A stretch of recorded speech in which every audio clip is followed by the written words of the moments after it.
Welcome to Standard Chartered India Money Insights, a podcast series that brings you topical insights and local perspectives on India's markets from the experts.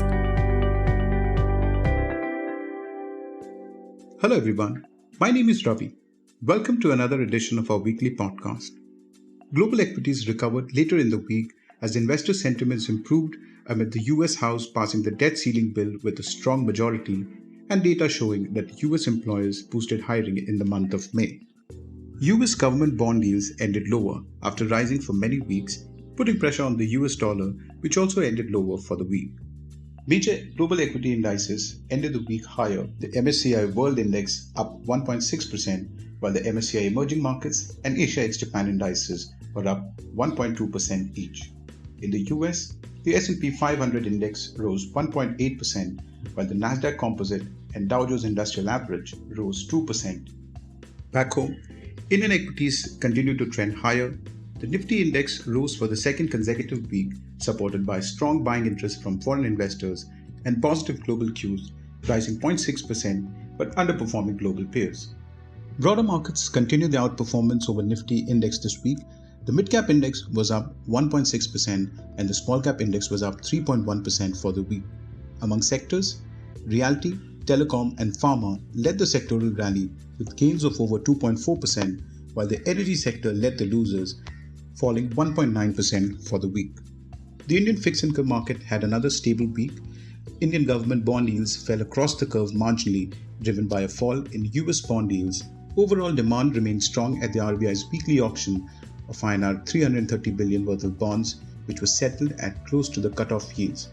The 10-year Indian government bond yield fell 3 basis points to close the week at 6.98%, while the 3-year and 5-year Indian government bond yields fell by 2 basis points and 4 basis points respectively. The INR appreciated against the USD, supported by foreign investor inflows, lower crude oil prices, weaker US dollar, and falling US bond yields. For the week, the INR rose 0.3% to close at 82.3 per dollar. In the commodities front, Brent crude oil fell 1.1% to close at USD 76.1 per barrel, as data showed an unexpected rise in US crude oil stocks last week, triggering fears of oversupply amid signs of a weaker Chinese economy. Now on the major macro updates for the week. The first one was in India's manufacturing PMI, which rose to a 31-month high of 58.7 in May 2023.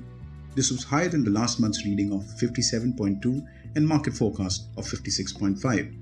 Demand remained strong as output growth touched a 28-month high and new orders continued to expand at the steepest pace since January 2021. Overseas orders and employment increased the most in 6 months. On input prices, cost inflation rose at a moderate pace while selling price inflation hit a 1-year high on the back of supportive demand environment. Overall, sentiment touched a 5-month high driven by publicity and demand resilience.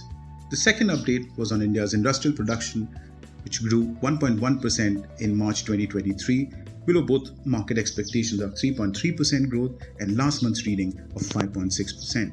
This was the lowest reading recorded since October of last year, driven by a slowdown in factory activity, which grew 0.5% compared to 5.6% earlier. Elsewhere, mining activities rose 6.8% year-on-year, while electricity generation contracted 1.6%. For the entire fiscal year 2023, industrial output grew 5.1% compared to fiscal year 2022. At this point, I'll take a pause and thank you as always for listening. If you find this podcast useful, please like and subscribe. Have a great week ahead. Thank you for listening to Standard Chartered India Money Insights. Stay tuned for the latest updates and market trends by subscribing to our podcast. For more information, reach out to your Standard Chartered Relationship Manager or visit www.se.com/in.